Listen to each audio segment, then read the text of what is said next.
In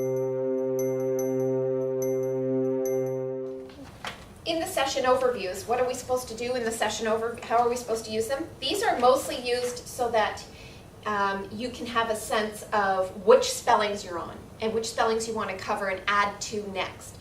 The entire daily activity section of this program gives you all of the suggestions of how to teach these spelling patterns. But only if you only did spelling sticks, and many teachers start out just doing that, you're going to make a huge difference. And then once you're comfortable with using the spelling sticks, then you can go on to do all kinds of other things with this program. It's really endless, the opportunities. For example, the level A sentences.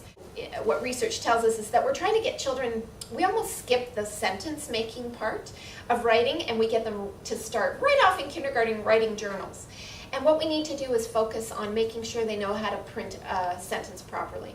So one of the things this program does is give them a sentence so that you would get a little cup or a baggie. This is level 3A. So what we do is you can make it as fancy or not as fancy as you want. It's up to you. What we did here was we just didn't even type them out again. We just used a photocopier and enlarged the sentences, cut them up, and put them in a cup. And then the children come along, and when all they have to do is write one sentence per day. This is about quality, not quantity. So it's not about writing 16 sentences and trying to, that's for journal writing if they want to just get their thoughts out, which is great. But when it comes to spelling and learning how to print correctly and learning how to print sentences, we just want them to print one sentence but do it well. So the kids come along and they pull out a sentence from this level, and then I read it to them. He was on my team. So the children have learned he because they know the spelling of E. They know the spelling EA for team.